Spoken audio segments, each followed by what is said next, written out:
WhatsApp everyone, welcome back to the channel. I hope आप सभी ठीक होंगे। आज हम कंटिन्यू करेंगे चैप्टर नंबर 1 का पार्ट 2, जिसके अंदर हम देखेंगे ऑब्जेक्टिव्स ऑफ मैनेजमेंट। कुछ और टॉपिक भी देखेंगे जैसे कि नेचर्स ऑफ मैनेजमेंट एंड हमारा लेवल्स ऑफ मैनेजमेंट। चलिए कंसेप्ट समझते हैं। सबसे पहली बात आती है कि ऑब्जेक्टिव्स ऑफ मैनेजमेंट क्या होते हैं। तो उसके भी पहले हमें ये समझना चाहिए कि ऑब्जेक्टिव क्या होते हैं। ऑब्जेक्टिव का हिंदी में मतलब क्या होता है? उद्देश्य। कि हमारी मैनेजमेंट क्या चाहती है, हमारी मैनेजमेंट का क्या उद्देश्य है। बेसिकली जो ऑब्जेक्टिव्स ऑफ मैनेजमेंट होते हैं वो हमारे 3 होते हैं। कौन कौन से? Organizational, social and personal. Personal के 2 नाम और होते हैं, ह्यूमन एंड इंडिविजुअल। अब समझते हैं इनके बारे में। कुछ हमारी बुक में भी पॉइंट दे रखे हैं कि आखिर किस किस तरह हमारे ऑब्जेक्टिव्स ऑफ मैनेजमेंट हैं। फर्स्ट ऑब्जेक्टिव ऑफ मैनेजमेंट देखते हैं हमारा, जो क्या हमारा ऑर्गेनाइजेशनल ऑब्जेक्टिव। इसका एक और नाम भी होता है जिसको कहते हैं इकोनॉमिक ऑब्जेक्टिव। ये जो ऑर्गेनाइजेशनल ऑब्जेक्टिव है ये बात करता है ऑर्गेनाइजेशन के बारे में कि हमारी ऑर्गेनाइजेशन का क्या गोल होना चाहिए, क्या उद्देश्य होना चाहिए। हमारी ऑर्गेनाइजेशन क्या चाहती है? प्रॉफिट। हर बिजनेस किस चीज के ऊपर डिपेंड होता है? प्रॉफिट के ऊपर। सारे ही बिजनेसेस प्रॉफिट से ही चलते हैं। सबसे पहली चीज ऑर्गेनाइजेशनल ऑब्जेक्टिव के अंदर आती है सर्वाइवल, प्रॉफिट एंड ग्रोथ। ये जो सर्वाइवल है इसका मतलब क्या होता है कि भाई हमारा ऑर्गेनाइजेशनल ऑब्जेक्टिव है कि हमें लंबे समय तक इस कॉम्पिटिटिव मार्केट में सर्वाइव करके रहना है। ऐसा नहीं होना चाहिए ना कि हमने बिजनेस शुरू करा है और यार 3 महीने बाद ही हमारा बिजनेस बंद हो गया। ऐसा नहीं होना चाहिए। हमें सर्वाइव करना है लंबे समय तक इस कॉम्पिटिटिव मार्केट में। ये कहता है हमारा सर्वाइवल वाला पॉइंट ऑर्गेनाइजेशनल ऑब्जेक्टिव के अंदर। नेक्स्ट पॉइंट आता है हमारे सामने प्रॉफिट। ये बात सभी को पता है कि profit is the reward for bearing the risk. जो बिजनेसमैन रिस्क लेता है बिजनेस को स्टार्ट करने में, तो उस पे जो वो कमाता है उसी को कहा जाता है profit. Profit is the reward for bearing the risk, जो मिलता है बिजनेसमैन को। और आप सबको पता है कि प्रॉफिट से ही हमारा बिजनेस चलता है। जो भी ऑर्गेनाइजेशन प्रॉफिटेबल नहीं है तो भाई वो लोग बिजनेस है ही नहीं, लॉस मेकिंग ऑर्गेनाइजेशन बन जाती है। नेक्स्ट पॉइंट आता है हमारे सामने ग्रोथ। अब बिजनेस में क्या होना चाहिए? ग्रोथ होनी चाहिए। ऐसा नहीं होना चाहिए कि आपका बिजनेस कंसिस्टेंटली सेम अमाउंट का प्रॉफिट कमा रहा है, नहीं, हमेशा बिजनेस में ग्रोथ होनी चाहिए। बेसिकली इस ग्रोथ के अंदर क्या बता रखा है कि आखिर जैसे कि नंबर ऑफ ब्रांचेस बढ़नी चाहिए, नंबर ऑफ एम्प्लॉयज बढ़ने चाहिए, सेल्स बढ़नी चाहिए, प्रोडक्शन बढ़नी चाहिए, इन सब में ग्रोथ होनी चाहिए। आपके जो कस्टमर्स हैं उनका बेस बढ़ना चाहिए।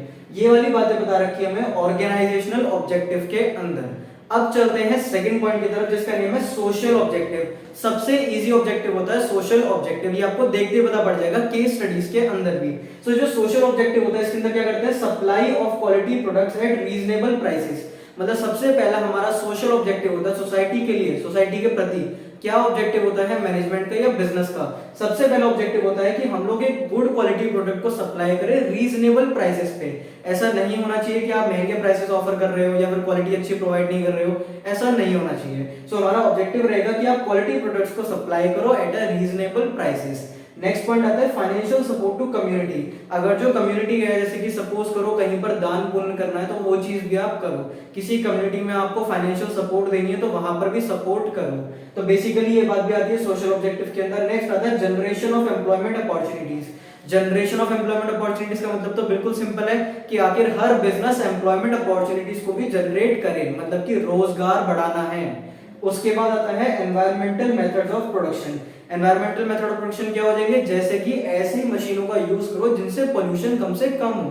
मतलब हमारा एनवायरमेंट जो है सेफ रहना चाहिए, पोल्यूशन ज्यादा नहीं करना है हमें। उसके बाद क्या आता है? Participate social service activities.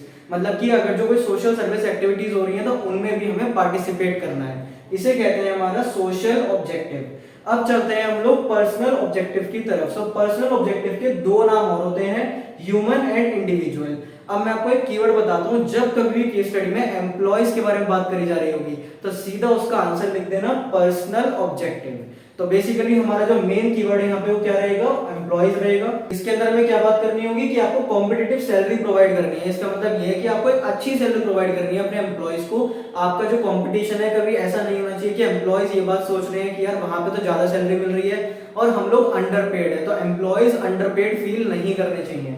उसके बाद आता है प्रमोशन एंड ट्रेनिंग। एम्प्लॉयज के बारे में सोचो, उन्हें प्रमोशन और ट्रेनिंग भी प्रोवाइड करो, गुड वर्किंग कंडीशंस प्रोवाइड करो और सेफ्टी दो अपने एम्प्लॉयज को, जैसे कि इंश्योरेंस वगैरह करवाती हैं कंपनीज। उसके बाद अगर जो कोई वर्कर्स काम कर रहे हैं फैक्ट्री में तो हेलमेट्स होने चाहिए, प्रॉपर ग्लव्स होने चाहिए, बूट होने चाहिए, तो उनकी सेफ्टी का भी ध्यान रखो। तो ये हमारे 3 आते हैं objectives of management, organizational, social and personal. अब चलते हैं अगले टॉपिक की तरफ जिसका नेम है नेचर ऑफ मैनेजमेंट। अब बात करते हैं नेचर ऑफ मैनेजमेंट के बारे में। जो नेचर ऑफ मैनेजमेंट है वो हमारे 3 होते हैं प्रॉपर।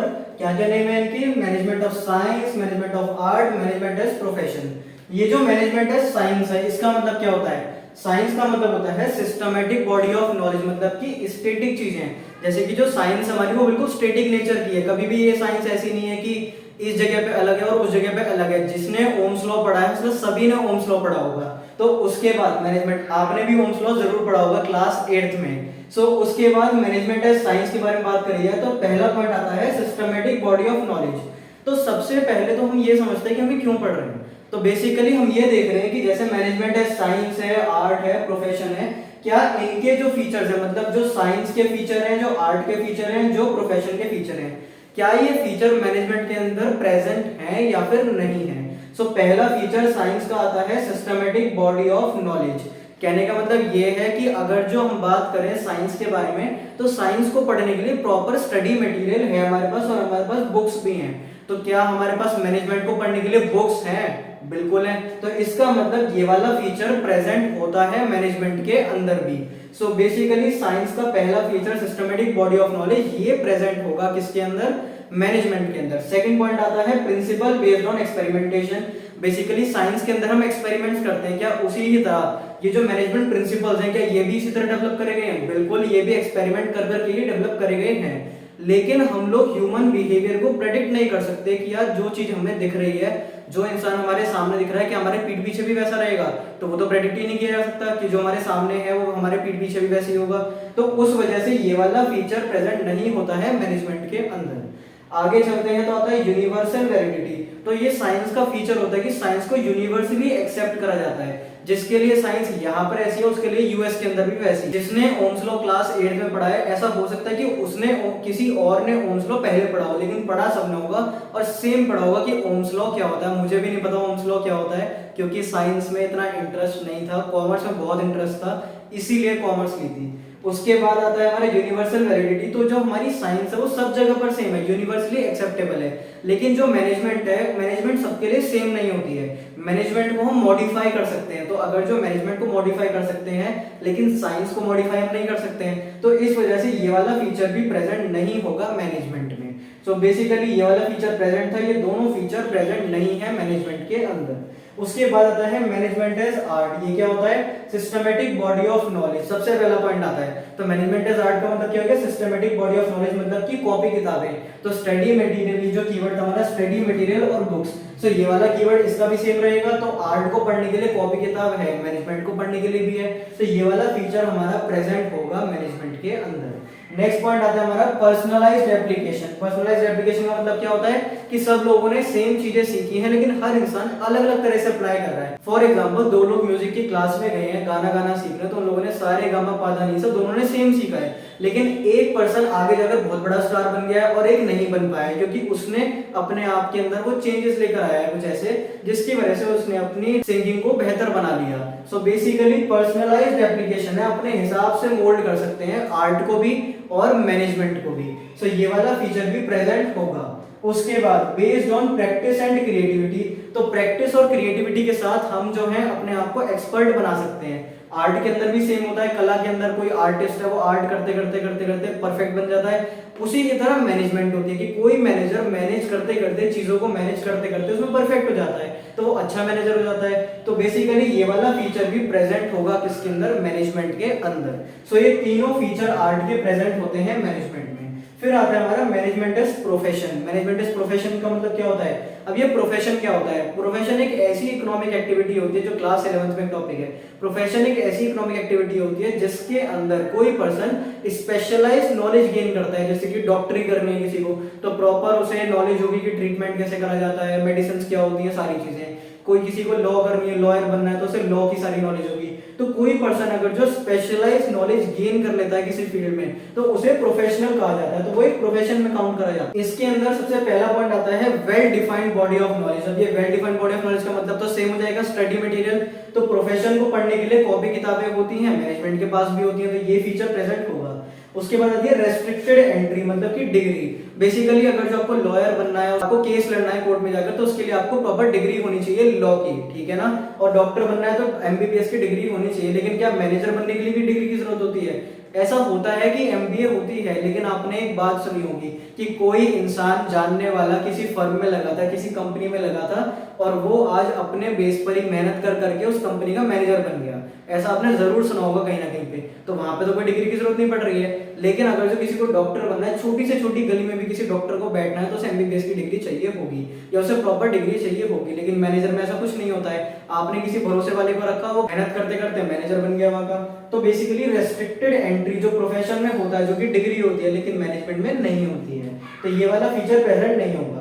उसके बाद आता है presence of professional association. Basically lawyers के लिए क्या होता है? Bar council of India. कोई प्रोफेशनल एसोसिएशन होनी चाहिए जो बोले कि हाँ भाई अब तुम प्रोफेशनल बन गए हो।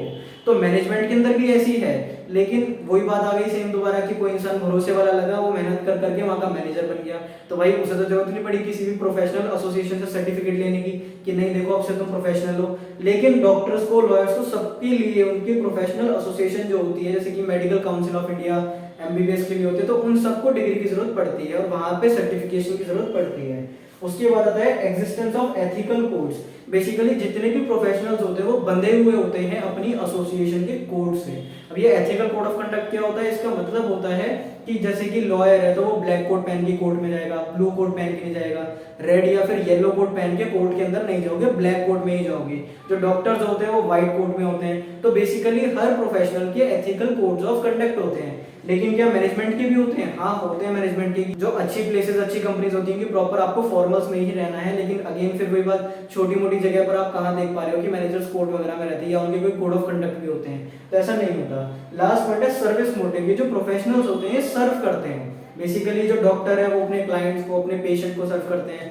जो लॉयर्स हैं वो अपने क्लाइंट को सर्व करते हैं, बेसिकली सर्विस मोटिव में होते हैं। तो बेसिकली प्रोफेशनल्स का काम होता है सर्व करना अपने क्लाइंट्स को या कस्टमर्स को। लेकिन जो मैनेजमेंट होता है, जो मैनेजर होता है, उसका ये काम नहीं होता है। जो मैनेजर है वो क्या कर रहा होता है? जॉब कर रहा होता है।